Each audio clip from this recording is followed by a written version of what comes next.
Hare Krishna. Hare Krishna. Welcome you all in the Bhagavad Gita class. तो आज की जो क्लास है उसमें हम अध्याय 4 पढ़ेंगे. तो पहले प्रेयर्स बोल लेते हैं. ओम अज्ञानतिमिरान्धस्य ज्ञानाञ्जन शलाकया चक्षुरुन्मीलितं येन तस्मै श्री गुरुवे नमः. श्री चैतन्य मनोभीष्टं स्थापितं येन भूतले स्वयं रूप कदा मह्यं ददान्ति स्वपदान्तिकम्. हरे कृष्ण कृष्ण कृष्ण हरे हरे, हरे राम राम राम हरे हरे. गुरुदेव की जय. श्री प्रभुपाद की जय. चैतन्य महाप्रभु पंचतत्व की जय. निताई गौर प्रेमानंदे हरे. तो आज की क्लास में आपका बहुत बहुत स्वागत है. अभी से वैष्णव का तो चौथा अध्याय है, उसका नाम है दिव्य ज्ञान, है ना. तो 3 चैप्टर में अभी हमने पढ़ा कि पहले चैप्टर में पढ़ा कि किस तरह से सीन को सेट किया, है ना, कि किस तरह से युद्ध क्षेत्र में क्या क्या व्यवस्थाएं थी. अर्जुन कैसे डिप्रेशन में आया. फिर उसके बाद जब डिप्रेशन में आया फिर उसने भगवान से सलाह मांगी कि भगवान मुझे समझ में नहीं आ रहा कि मुझे क्या करना चाहिए. तो फिर भगवान ने उसको एक ओवरऑल ज्ञान दिया, कर्म का, ज्ञान का, भक्ति योग मिला के भगवान ने उसको ज्ञान दिया. तीसरे योग में भगवान ने उसको बताया कि कर्म को किस तरह अगर हम योग कर दें, भक्ति से जोड़ दें तो वो भक्ति हो जाती है और लोग भगवत धाम को जा सकते हैं. अपने एक्शन को अगर भक्ति से ही जोड़ दें तो वो कृष्ण भावना भावित हो जाता है. तभी चौथे अध्याय में भगवान आगे बोल रहे हैं, क्योंकि आपको याद है उसने अर्जुन ने पूछा था, क्वेश्चन पूछा था ना कि ये जो हम पाप नहीं करना चाहते हैं, लेकिन हमको ऐसे बलपूर्वक कोई नियोजित करता है, तो ये कौन है जिसके कारण हमें पाप करने के लिए हम प्रवृत्त होते हैं. तो भगवान बताते हैं काम एषा क्रोध है. काम जो है ये हमारा शत्रु है और काम से क्रोध उत्पन्न होता है, क्रोध से मोह उत्पन्न होता है, मोह से स्मृति भ्रम होता है, स्मृति भ्रम से बुद्धि नाश हो जाती है और जिसकी बुद्धि नाश हो जाती है व्यक्ति कुछ नहीं कर सकता. तो काम को कैसे, पहले बताया भगवान ने कि कहाँ कहाँ रहता है ना, कि भगवान ने बताया काम. जैसे हम सोचते हैं कि हमारे साथ ये हो रहा है या बुरा हो रहा है तो ये व्यक्ति जिम्मेवार है या ये सिचुएशन जिम्मेवार है, लेकिन भगवान कहते हैं नहीं, काम जिम्मेवार है ना. भोगने की जो हमारी इच्छा है, भगवान से सेपरेट होके, भगवान से अलग होके जो भोगने की इच्छा है संसार में, वो ही मेन कारण है. और ये रजोगुण से उत्पन्न होता है, रजोगुण के कारण ये उत्पन्न होता है काम. तो काम जो है ये कृष्ण प्रेम का ही विकृत रूप है.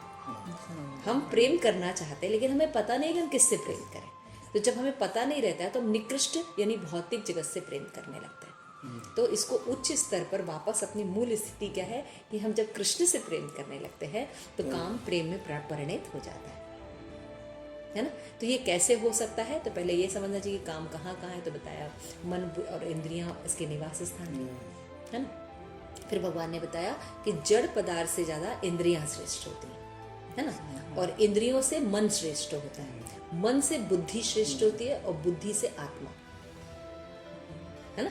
तो यानी क्या करना है, हमें बुद्धि को कृष्ण कॉन्शियसनेस कर देना है तो ये मन को कंट्रोल कर देगा. हाँ, तो जो मन को जब कंट्रोल रहता है, मन को अच्छा बुरा पता रहता है, तो वो अपने आप इंद्रियां जो हैं, क्योंकि इंद्रियां कुछ नहीं करती, जैसा मन इंस्ट्रक्ट करता है वैसा इंद्रियां काम. तो जब मन उसको कृष्ण भावना भावित कर देगा तो वो नियंत्रित हो जाती है ना. तो इस तरह से हम नियंत्रण करके बुद्धि को कृष्ण भावना भावित कर कर काम रूपी दुर्जय जो हमारा शत्रु है उसको जीत सकते हैं, भगवान ने कह दिया, है ना. तो कृष्ण भावना भावित होकर हम ऐसा कर सकते हैं. तो भगवान अब यहाँ पे उस कृष्ण भावना भावित ज्ञान क्या है वो बता रहे हैं, है ना. बताया ना भगवान ने बुद्धि को क्या करना है, कृष्ण भावना भावित करना है. तो वो ज्ञान है क्या, क्या ज्ञान देंगे बुद्धि को कि जो मन को नियंत्रित करे, तो वो उच्च होना चाहिए. तो यहाँ पे उस दिव्य ज्ञान के बारे में बताया. तो श्री भगवान उवाच एवं विवस्ते योगम प्रोक्तावान अव्ययम विवस्माने प्राह मनु इक्ष्वाके अब्रवीत. तो सबसे पहले भगवान बता रहे हैं कि मैंने ये अमर योग विद्या का उपदेश सूर्यदेव विवस्वान को दिया था और विवस्वान ने मनुष्यों के पिता मनु को उपदेश दिया और मनु ने उसका उपदेश इक्ष्वाकु को दिया. तब ये हम सोच सकते हैं कि मान लीजिए 5000 साल पहले भगवान ने नॉलेज दिया तो ये अभी तक हमारे बीच में है कैसे, है ना. अभी तक हमारे बीच में, और मान लीजिए अगर ये ज्ञान दिव्य रहा है, भगवान के पास रहा है या ब्रह्मा देवता इनके पास कन्वर्सेशन में रहा है, तो ये पृथ्वी पर कैसे आया, सब प्रश्न हो सकता है. और भगवान यहाँ पे ये भी साबित करने की कोशिश कर रहे हैं कि जो दिव्य ज्ञान होता है, ऐसा नहीं कि मैं अभी तुमको बता रहा हूँ अर्जुन, ये शाश्वत है। जब से ये दुनिया रही है तब से ये ज्ञान है, लेकिन समय समय पर क्या होता है, ये लुप्त हो जाता है, खंडित हो जाता है। इसका जो मेन अभिप्राय है लोग भूल जाते हैं, तो मैं आके इसको स्टैब्लिश करता हूँ। समझ गया? ज्ञान है लेकिन उसका उद्देश्य, एम जो है, लोग भूल जाते हैं और कुछ और फॉलो करने लगते हैं। तो फिर भगवान आपको उसको रीस्टैब्लिश करते रहते हैं। तो भगवान एकदम पहले क्लियर कर रहे हैं कि ऐसा नहीं कि मैं तुम्हें अभी बता रहा हूँ ये ज्ञान तुम्हें प्रॉब्लम आई है। ये दिव्य ज्ञान के अभाव में ही प्रॉब्लम आती है। जब जीव को इस दिव्य ज्ञान का नॉलेज नहीं होता, भगवान के बारे में नॉलेज नहीं होता, तो जीव जो है गलत चीज़ों में, इल्यूजन में रहता है। लेकिन जैसे ही उसको दिव्य ज्ञान प्राप्त हो जाता है, उसका सारा ये जो प्रॉब्लम है, चिंताएं हैं, वो दूर हो जाती है। तो तात्पर्य यहाँ पे हमें भगवद गीता का इतिहास प्राप्त होता है। ये प्राचीन बताया गया है, जब इसे सूर्यदेव संपूर्ण लोगों के राजा को प्रदान किया गया। समस्त लोगों के राजा विशेष रूप से निवासी की रक्षा के निमित्त होते हैं। राज्य वर्ग और भगवद गीता की समझाने विद्या को समझाना चाहिए, जिससे नागरिकों को प्रशासन कर सके और काम रूपी बहुबंधन से बचा सके। मानव जीवन का उद्देश्य भगवान के साथ अपने शाश्वत संबंध के आध्यात्मिक ज्ञान का विकास है, और सारे राजाओं और समस्त लोगों के शासन अध्यक्ष को चाहिए कि शिक्षा, संस्कृति, भक्ति, नागरिकों को यह पाठ पढ़ाए। दूसरे शब्दों में सारे राज्य के शासन अध्यक्ष कृष्ण भावना विद्या का प्रचार करने के लिए होते हैं, जिसे जनता इस महाविद्या का लाभ उठा सके और मनुष्य जीवन के अवसर का लाभ उठाते हुए सफल मार्ग का अनुसरण कर सके। तो शिल प्रभुपाद यहाँ पे क्या बता रहे हैं कि भगवद गीता का इतिहास क्या है। तो भगवान बता रहे सबसे पहले ये नॉलेज मैंने किसको दिया था, सूर्य देवता को दिया था। तुम सोचेंगे अरे मैं तो, हम लोग तो सूर्य को एकदम ऐसे देखते हैं, है ना। तो हम जब आध्यात्मिक ज्ञान प्राप्त करते हैं तो पता चलता है कि सूर्य भी देवता है। सूर्य भी एक प्लैनेट है, जैसे पृथ्वी एक प्लैनेट है, ऐसे सूर्य भी एक प्लैनेट है। वहाँ के भी राजा हैं, वहाँ पे प्रजा है, लोग रहते हैं, लेकिन हमें नॉलेज नहीं, जिसका मतलब ऐसा नहीं है होगा, ऐसा नहीं है। तो भगवान कहते हैं आगे के अध्याय में कि सर्वगतः, जो जीव है वो सर्वगतः हर जगह है। पृथ्वी में भी है, जल में भी है, वायु में भी है, आकाश में भी है ना, सब जगह है जीव। तो जो जहाँ रहता है उसका शरीर होता है। पानी में रहने वाला व्यक्ति, पानी का शरीर में प्रधानता होती है। पृथ्वी पर रहने वाला, पृथ्वी की प्रधानता होती है। जो सूर्य में रहते, अग्नि में रहते, उनमें अग्नि तत्व की प्रधानता रहती है। जिसमें वायु में जो उड़ सकते हैं पक्षी, उनमें वायु तत्व उस तरह से शरीर संरचना होती है ना। तो इस तरह से हर जगह जीव होते हैं, ये पहले समझना होगा। तो सूर्य जो है वो एक प्लैनेट है, वहाँ पे है, राजा है। तो सबसे पहले भगवान ने किसको ज्ञान दिया, हाँ, विवस्वान को, राजा सूर्य थे, उनको ज्ञान दिया। फिर उन्होंने बताया कि ये बहुत इम्पॉर्टेंट है ये समझना कि जिस दुनिया में हम रहते हैं वहाँ का जो लीडर है उसको ये दिव्य ज्ञान हो, क्योंकि ये दिव्य ज्ञान होगा तभी वो अपनी प्रजा को भी वो दिव्य ज्ञान बता पाएगा। और फिर क्या होगा, सब उसका पालन करेंगे, समाज में व्यवस्था बनी रहेगी। इसका क्या मतलब हुआ, लीडर भी दिव्य ज्ञान वाला होना चाहिए, उसको फॉलो करने वाला चाहिए। तो जैसा लीडर आचरण करेगा वैसे ही बाकी करेंगे, है ना। तो इसलिए इसको बताया गया कि लीडर को कृष्ण भावना भावित होना चाहिए और उसको प्रमोट करना चाहिए कि ये ज्ञान पढ़ाया जाए। तो प्रभुपाद ये लिख रहे हैं आज नहीं पढ़ाया जाता ये ज्ञान। आज किसी भी कॉलेज यूनिवर्सिटी में दिव्य ज्ञान नहीं पढ़ाया जाता, लेकिन अभी बहुत से स्कूलों में, कैलिफोर्निया में या विदेशों में इसको मस्ट कर दिया गया है। अच्छा, हाँ, सैनिकों को और भी एम्स वगैरह में और भी बड़े बड़े इंटेलेक्चुअल जितने भी काम करने की जगह है वहाँ पे इस दिव्य ज्ञान को पढ़ाया जाता है। सोचिए, तो सब्जेक्ट के रूप में इंक्लूड किया, क्योंकि भगवद गीता हमें हर चीज़ का ज्ञान देती है, आहार का, व्यवहार का, खाने का, दुनिया के बारे में, प्रकृति के बारे में, मैनेजमेंट के बारे में, हर चीज़ का बेस्ट नॉलेज हमें देती है। इसके यहाँ पे पढ़िए, इस मनवंतर में सूर्य देव विवस्वान कहलाता है, यानी सूर्य का राजा, जो सौर मंडल के अंतर्गत समस्त ग्रहों लोकों का उद्गम है। ब्रह्म संहिता के में 5.552 कहा गया है, यच्च छुरेश सविता सकल ग्रहाणाम राजा समस्त सुर मूर्ति शेष तेजा यस्सा गया भ्रमति समृत काल चक्रो गोविंदम आदि पुरुषम तमहम भजामि। ब्रह्मा जी ने कहा, मैं उन श्री भगवान गोविंद की पूजा करता हूँ जो आदि पुरुष है और जिनके आदेश से समस्त लोकों का राजा सूर्य प्रबुद्ध शक्ति तथा उष्मा धारण करता है। यह सूर्य भगवान के नेत्र तुल्य और यह उनकी आज्ञानुसार अपनी कक्षा को तय करता है। सूर्य सभी लोकों का राजा है तथा सूर्य देव विवस्वान सूर्य ग्रह पर शासन करता है जो उष्मा तथा प्रकाश प्रदान करके अन्य समस्त लोगों को अपने नियंत्रण में रखता है। सूर्य कृष्ण के आदेश पर घूमता है और भगवान कृष्ण ने विवस्वान को भगवत गीता की विद्या समझाने के लिए अपना पहला शिष्य चुना। अतः गीता किसी मामूलिक सांसारिक विद्यार्थी के लिए कोई काल्पनिक भाष्य नहीं अपितु ज्ञान का मानक ग्रंथ है जो अनंत काल से चला रहा है। यहाँ पे श्रील प्रभुपाद एक्सप्लेन कर रहे हैं कि जैसे ब्रह्मा होते हैं ना, तो ब्रह्मा यहाँ के मेन है। तो ब्रह्मा के एक दिन में 14 मनु होते हैं, है ना। तो मनु का मतलब कहता है कि मनु जब राज्य करते हैं, जैसे स्वयंभू मनु है सतरूपा को, तो उनके काल में सप्त ऋषि होंगे, है ना, सूर्य होंगे, इंद्र होंगे, ये सब पोस्ट होती है और उन लोगों को ये मिलता जाएगा, है ना। इंद्र जो है ये बनेंगे, है ना। और सूर्य जो भी है कई होते हैं, जिसमें जिस समय जिस सूर्य को भगवान ने नॉलेज दिया उनका नाम विवस्वान था। अच्छा, समझ गए। तो ये एक पोजीशन है, जैसे कि प्रधानमंत्री पोस्ट पोजीशन है ना, जैसे राष्ट्रपति पोजीशन है ना, न्यायाधीश पोजीशन है ना। तो उस पर जब कोई नियुक्त होते हैं तो बैठते चले जाते हैं अलग। उसी तरह से हर मनु के शासन काल में अलग अलग सरकारें होती हैं हर तरह की। सप्तऋषि अलग होते हैं, सूर्य अलग होते हैं, इंद्र अलग होते हैं, तो हर मनु के। तो ये विवस्वान जो सूर्य थे, जो राजा थे, उनको भगवान ने ये ज्ञान दिया। तो यहाँ से ये पता चलता है, ये ब्रह्म संहिता में बताया गया है कि किस तरह भगवान गोविंद जी के आदेश पर सूर्य कार्य करता है। श्रीमद् भागवतम के फर्स्ट श्लोक में ही बताया गया कि सूर्य, अग्नि, जल, वायु ये भगवान के भय से भयभीत होकर अपना कार्य करते हैं, है ना।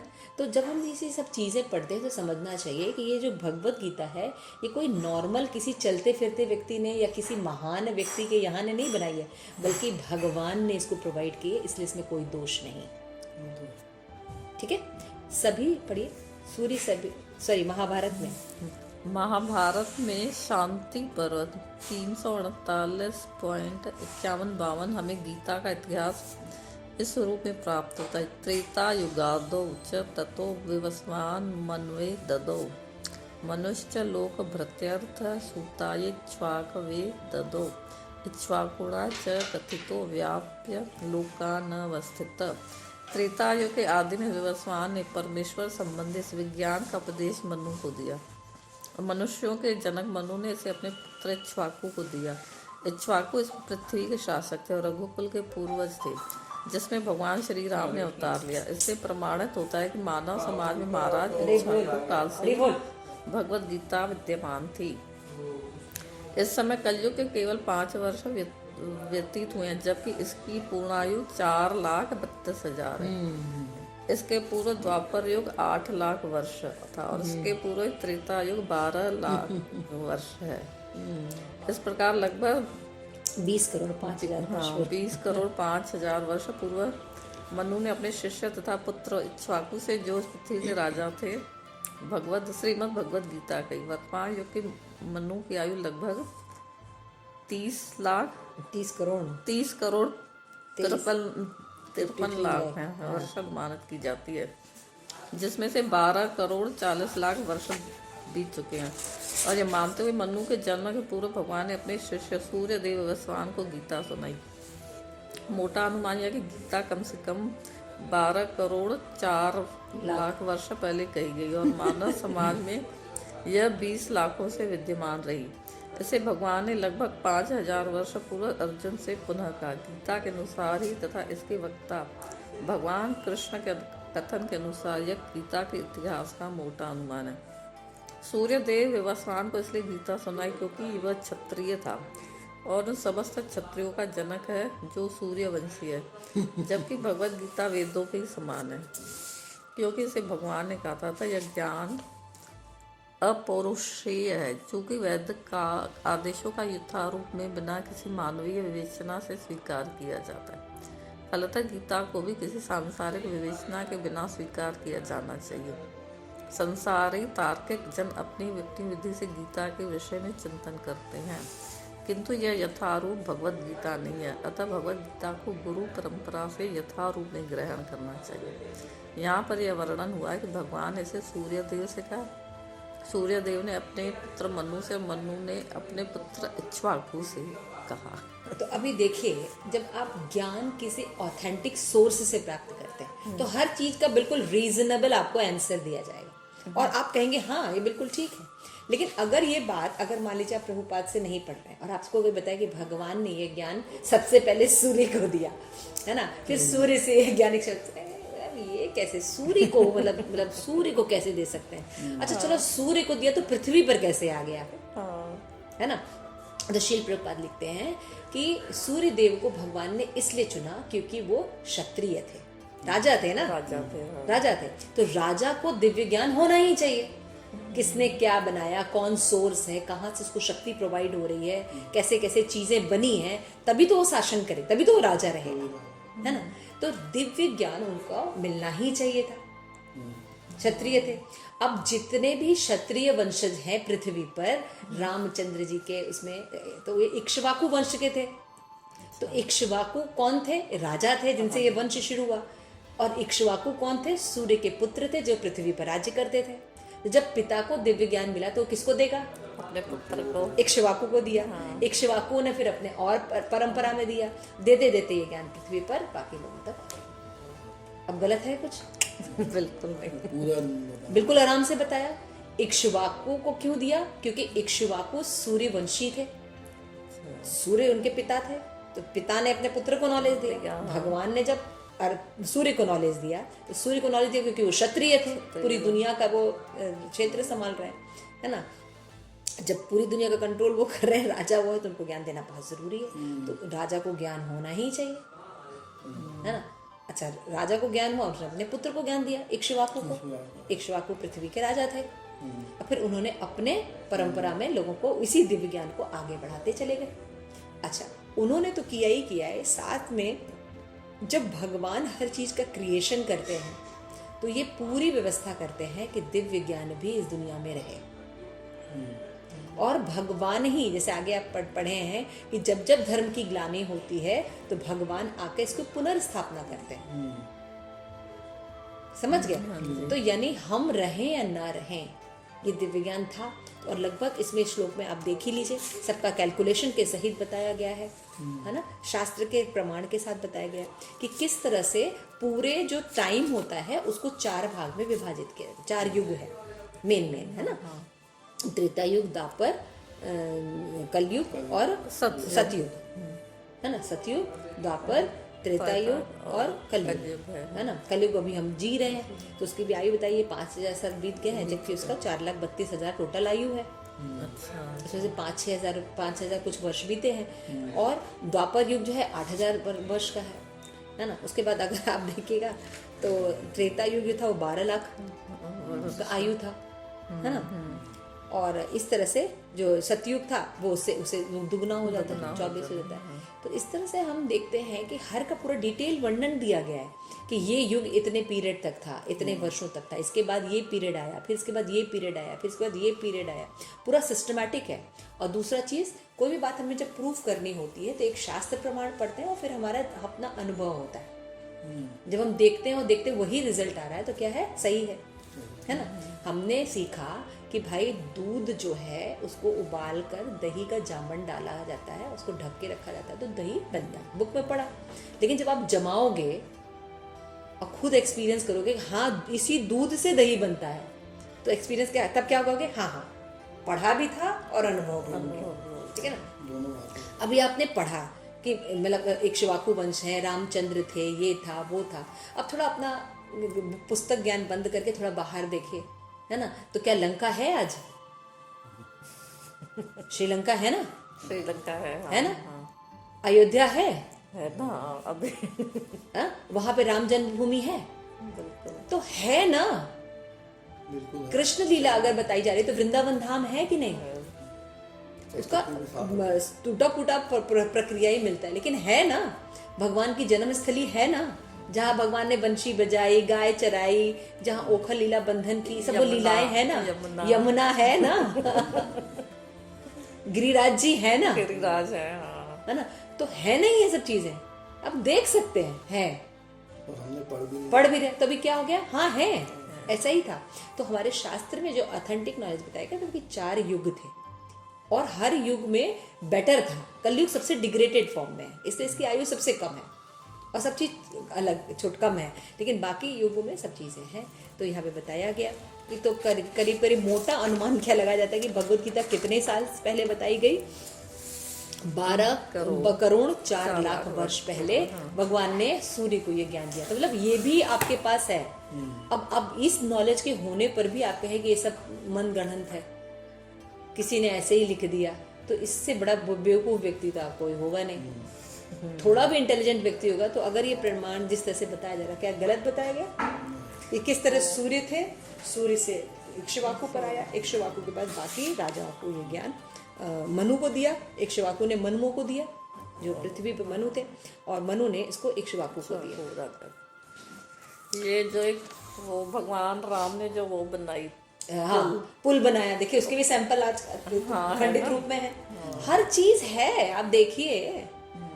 जैसे मैंने आपको दही का एग्जाम्पल लिया, भाई आपने नहीं बनाया कभी, आपने पढ़ा ऐसे बनाते हैं, क्योंकि फिर आपको डाउट हो सकता है ये दूध का दही थोड़ी बनता है, तो बना के देखो। जब आप बनाते हो तो कहते हैं हाँ ऐसा हो जाता है, दूध दही में बन जाता है। तो क्या होगा? पढ़ाई और नॉलेज दोनों मिलके अनुभव हुआ और आपने कहा हाँ ऐसा है ना। तो साइंस का क्या मतलब होता है? कोई सिद्धांत होता है, उस पर प्रयोग किया जाता है, फिर उसका निष्कर्ष निकाला जाता है, और जो निष्कर्ष निकलता है वो पूरी दुनिया में हर समय हर परिस्थिति पर समान होना चाहिए। यही है ना।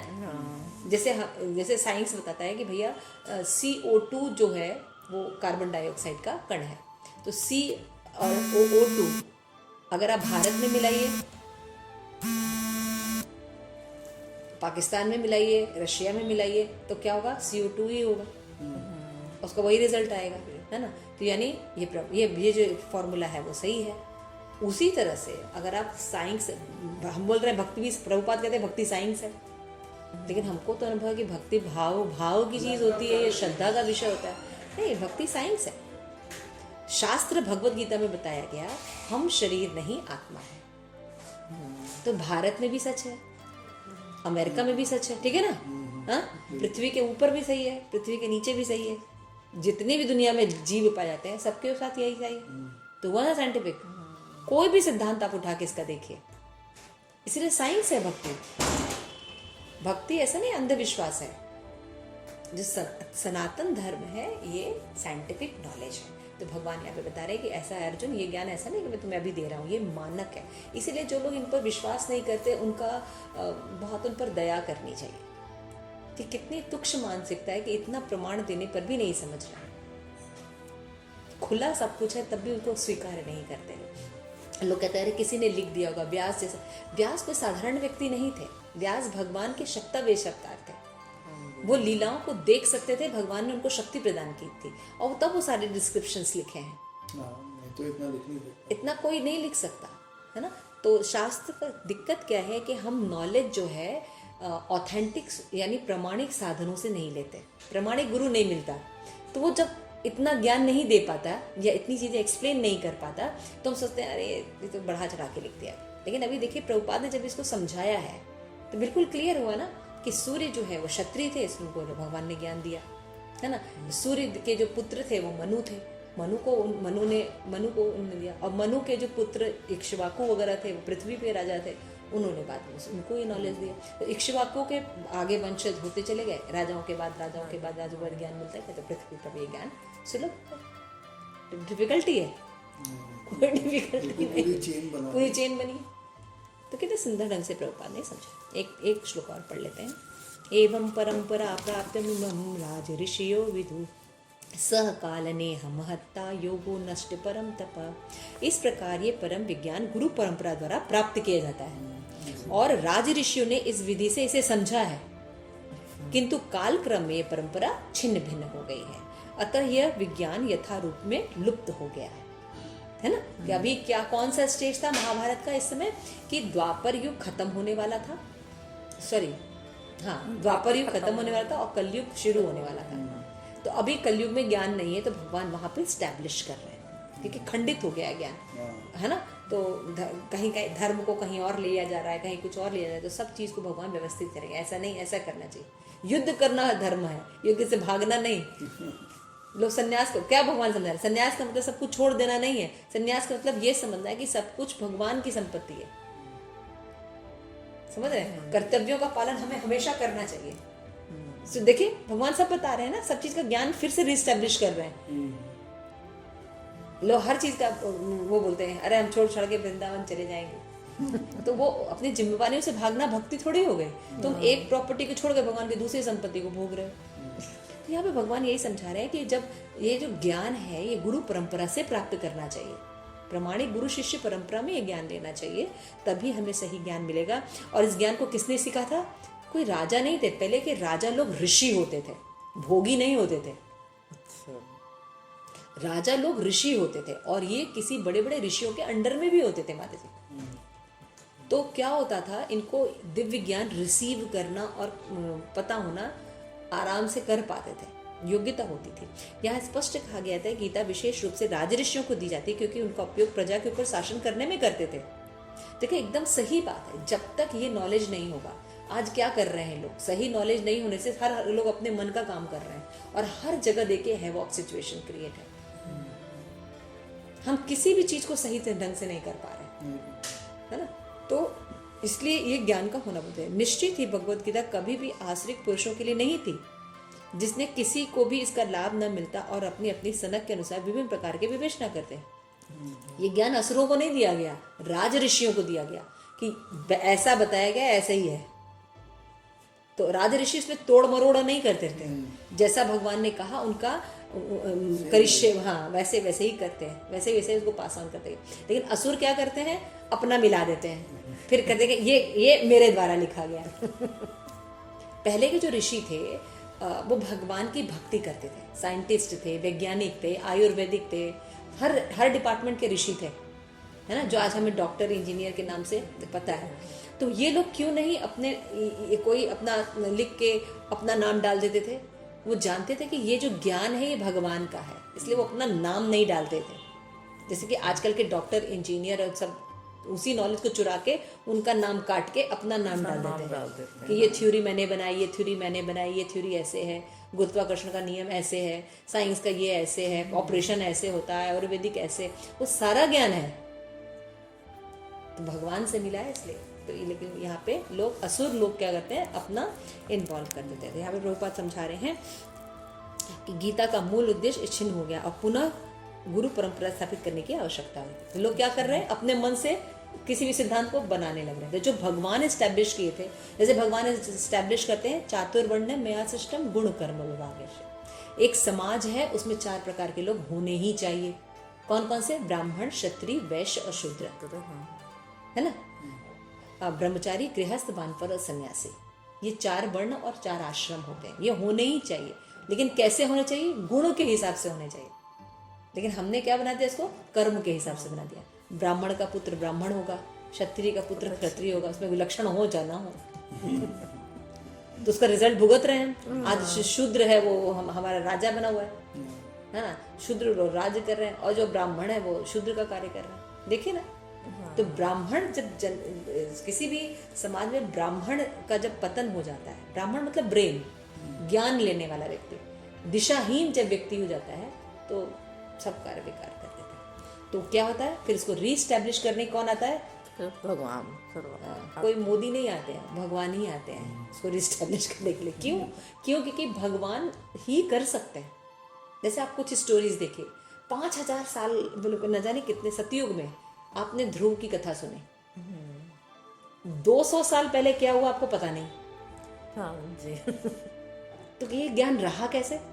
भगवान ने उसको स्टैब्लिश किया है, इसलिए आज तक है। रामायण आज तक स्टैब्लिश है, गीता आज तक स्टैब्लिश है, चैतन्य महाप्रभु अभी आके चले गए तब भी सब बातें हैं हमारे पास, है ना। तो भगवान एक्चुअल में ज्ञान को स्टोर करके रखते हैं और आगे परंपरा बढ़ाते हैं। इसी प्रकार भगवत गीता के संस्करण विशेषता अंग्रेजी में प्रायः परंपरा के अनुसार, ज्ञान के अनुसार, ये कोई भी संस्करण नहीं है। भगवत गीता है लेकिन कोई प्रमाणिक स्रोत के द्वारा भगवत गीता है ही नहीं, प्रभुपाद कह रहे हैं। इसलिए लोगों के अंदर ज्ञान ही नहीं है। गीता पढ़ते हैं लेकिन समझ ही में नहीं आता। अब प्रभुपाद की गीता पढ़ के न जाने कितने लोग भक्त बन गए जिनको कोई कृष्ण का ज्ञान नहीं था, कोई कल्चर नहीं था कृष्ण का।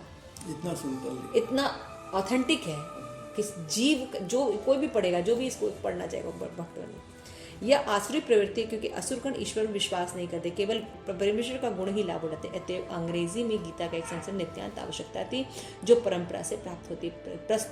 प्रस्तुत प्रयास इसी आवश्यकता की पूर्ति के उद्देश्य से किया गया था। भगवत गीता को मानवता के लिए महान वरदान है, किंतु यदि इसे मानसिक चिंतन समझा जाए तो ये समय का अपव्यय होगा। प्रभुपाद कह रहे हैं ये दिव्य ज्ञान है, और जब ऑथराइज सोर्स से समझा जाता है तो आप बिल्कुल, जैसे मैंने आपको बताया कि कैसे आप समझेंगे कि सूर्य को भगवान ने ज्ञान दिया और उनको देने की क्या जरूरत थी, वो तो चमक रहे हैं आकाश में। ऐसा हम सोच सकते हैं ना, क्योंकि हमारी बुद्धि कलयुगी है। लेकिन हमको जब ये पता चलता है कि वहाँ नहीं है, ऐसा प्लैनेट है, जैसे ये प्लैनेट है वैसे वहाँ पे प्लैनेट है, वहाँ के भी राजा हैं, वहाँ के भी सब चीज़ हैं। वो एक क्षत्रिय थे इसलिए उसको भगवान दिया, और एक मनु से इक्ष्वाकु तक एक परंपरा।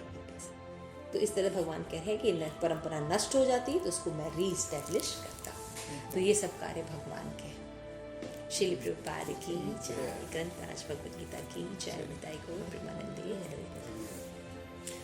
ठीक है, थैंक यू श्री।